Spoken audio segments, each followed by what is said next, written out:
Hi, bright suns, everybody. I'm Eric Walker with All for Sci-Fi, and today we're going to review The Mandalorian Chapter 2, The Child, which premiered today.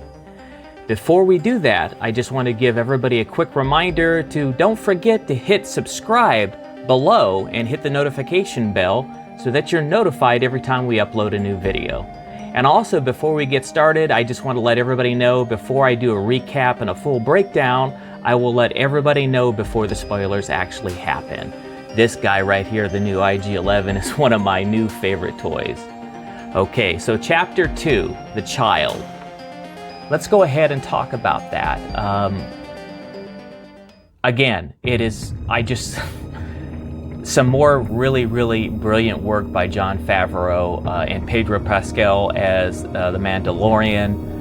Here at All for Sci-Fi, we have a rating scale of 0 to 5 stars. If it's 3 or below, we say you don't have to go. In this case, it's on Disney Plus, so if it's 3 stars or below, we don't recommend it, so you don't have to stream it. In this case, The Mandalorian Chapter 2, I'm going to give it 4 stars. And let me tell you why I'm going to give it 4 stars. I almost gave it 4.5 stars, but I downgraded it a little bit. I'm still very excited about the show, but I downgraded a little bit because in this episode I noticed there were a lot of continuity errors. I don't know if you know what a continuity error is. I'll give you an example. Let's look at this, the Mandalorian figure. See, he has a gun right there. So the Mandalorian is running around with his little lightning type rod gun, and in one shot he has it, in the next shot he doesn't have it. In some other shots he has it, he has it strapped around his back, and then the next shot he doesn't have it again. Those are mistakes and are called continuity errors.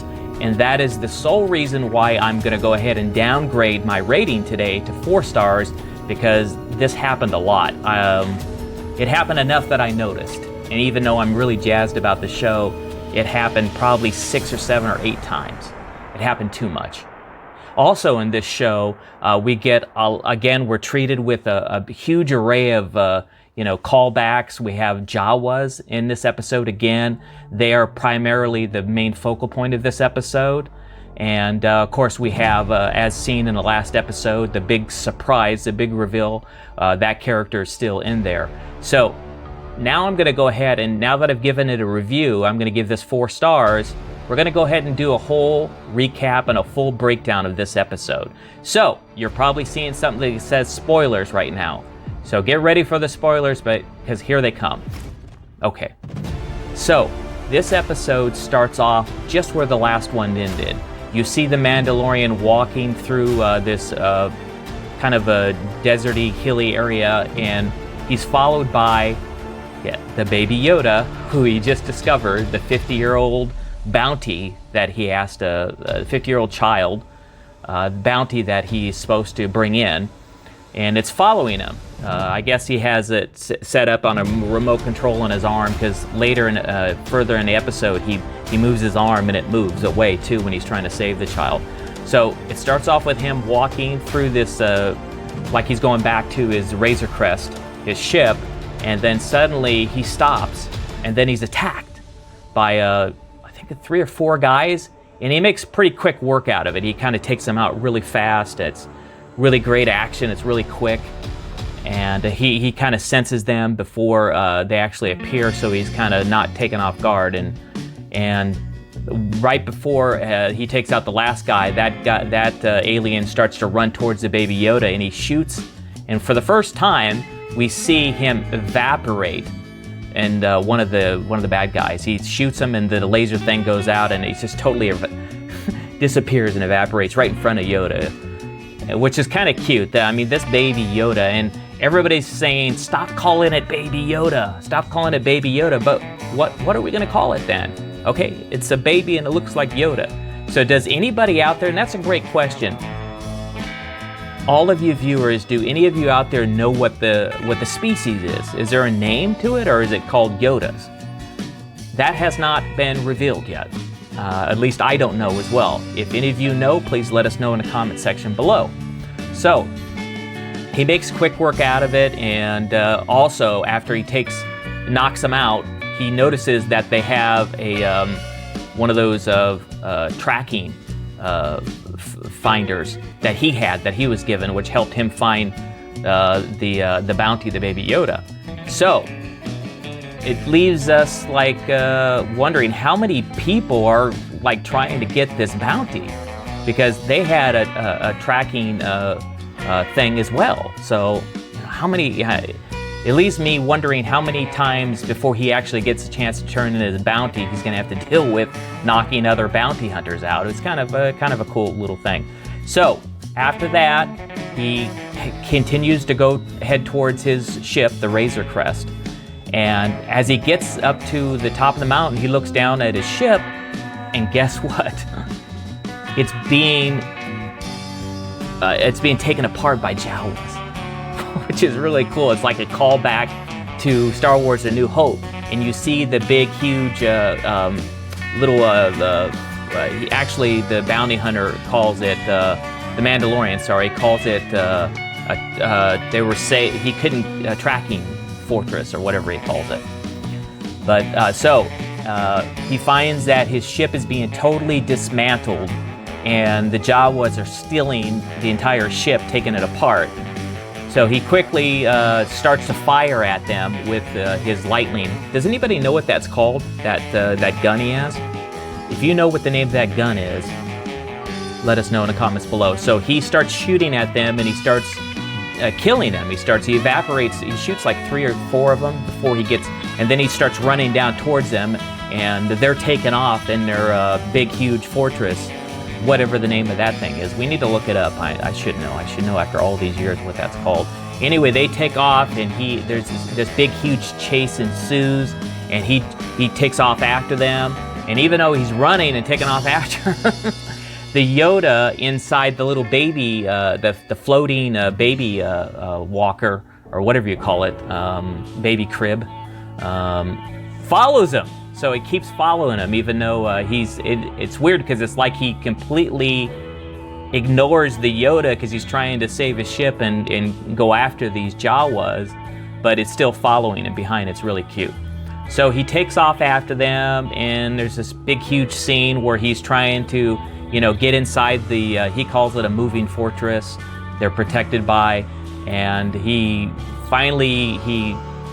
is able to get up on top of the big, huge fortress, and right as he does that, a whole bunch of them shoot him, and he falls back and lands on the ground, knocked out. So he's out for the count. So the Jawas got him. And a little side note, these Jawas sound like Ewoks to me.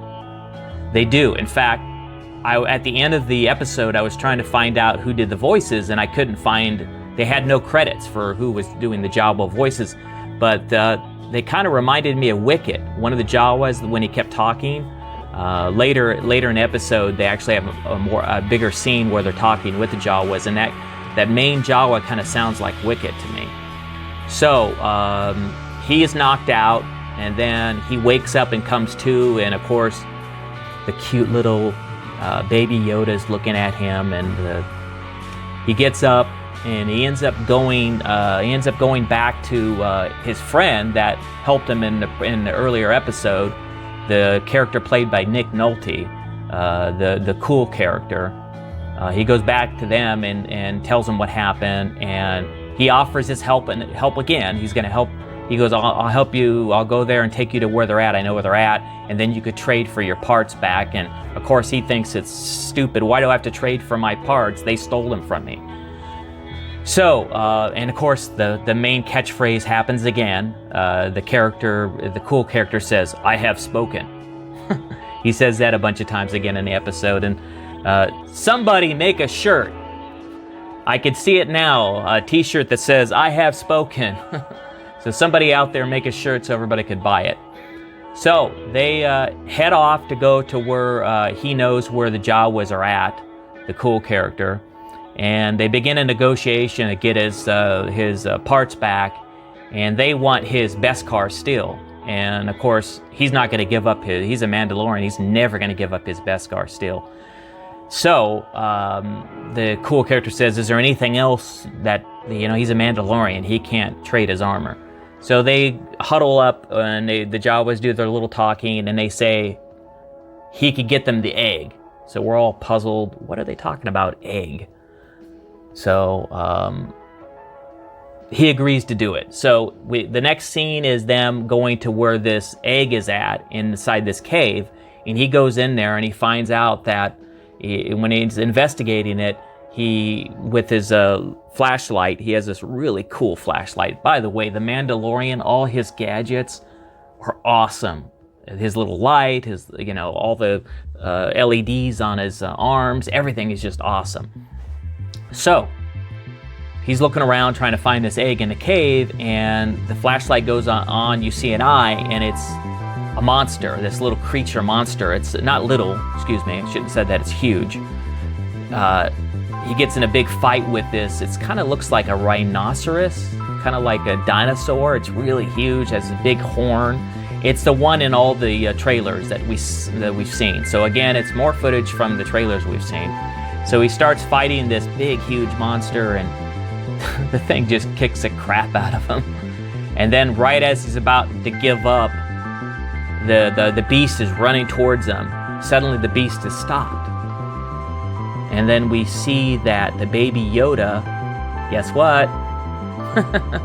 The baby Yoda is using the Force. This huge 100,000-pound rhinoceros.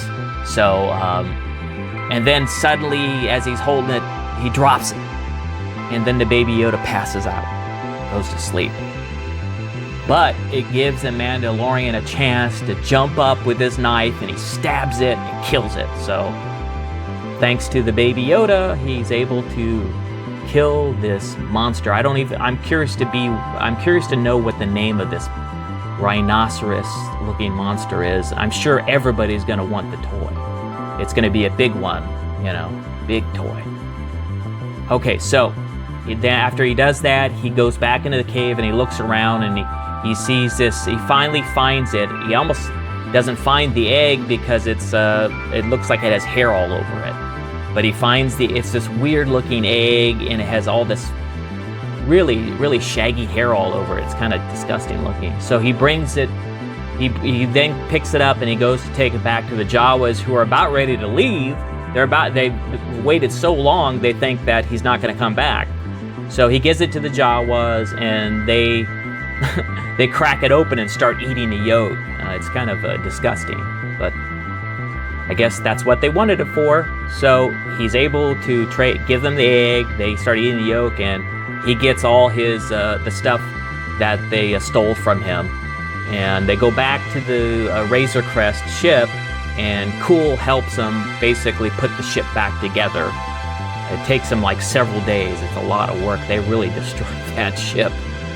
So they put it together, and then now the Mandalorian, at that point, he says he wants to pay Cool for helping him. He says, no, you've helped me enough. Now I'm going to have peace here. My valley's not going to have all these criminals around it looking for this baby. So he thanks him for doing that. And then he tries to get Cool. He says he needs a crew member, and he asks him, would you join me, be a part of my crew? And Cool says, no, I worked all my life and been a servant my whole life. I kind of like he wants to retire or something. So he doesn't go with him. So the Mandalorian, then the ship is fixed, and so he takes off. And as he takes off, there is no cliffhanger at the end of this episode. It just ends right there after he leaves the planet and you see him fly through space. So that's it. That's the episode and the recap of The Mandalorian Chapter 2, The Child.